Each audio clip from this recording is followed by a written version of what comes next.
Now, there's different ways that you can go about, finding your ideal client, but you have to ask questions. Here, I want you to try something today. It doesn't have to be much, but I want you to put together a sort of questionnaire, something that you can ask your prospects, if you're into networking like that. And I have a definitive way to show you how to get these things done, how you can actually, on board, well, not on board, but you can actually find your ideal client without doing the heavy lifting. So just for example, I'm going to use my business for example. I'm a lead generation strategist. And why I became a lead generation strategist is because I've had countless, and I want to say countless, businesses that I bought into, as far as or programs or services that I bought into that I kind of like made it mine or adopted mine or actually paid it straight out and it belongs to me. Good businesses, money makers,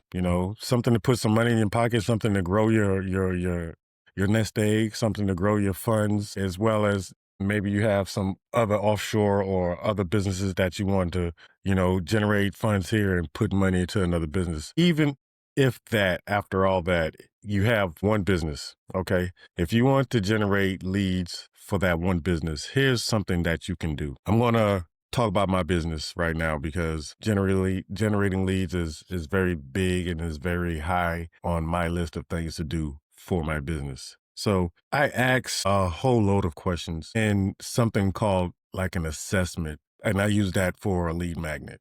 And one of the three questions I have is like, what are your outcomes you expect from lead generation? Because if I'm to help somebody with their lead generation, I need to know exactly what they're looking for as far as, okay, from a funnel standpoint.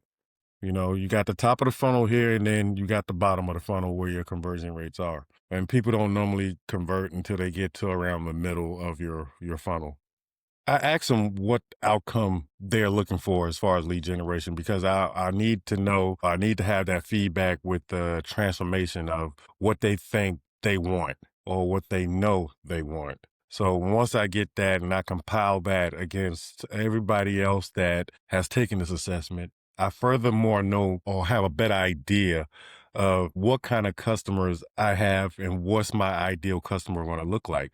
They will tell you their pain points. They will tell you things like, okay, what I'm expecting is, to convert more leads. But how do you exactly do that? So this questionnaire is perfect for that. Question number two, what are your current conversion rates from landing page to thank you page, bridge page, or to sales? Now, a lot of them don't know the percentage rates of the click-through rates or the conversion rates. And this is where I come in at because this is actually what I do.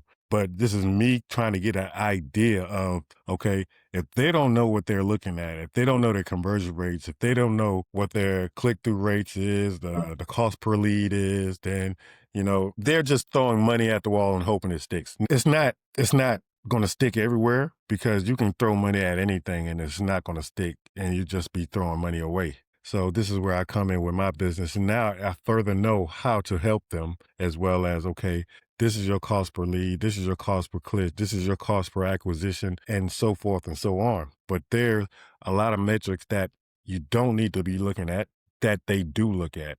It's seemingly pointless, but they don't know that.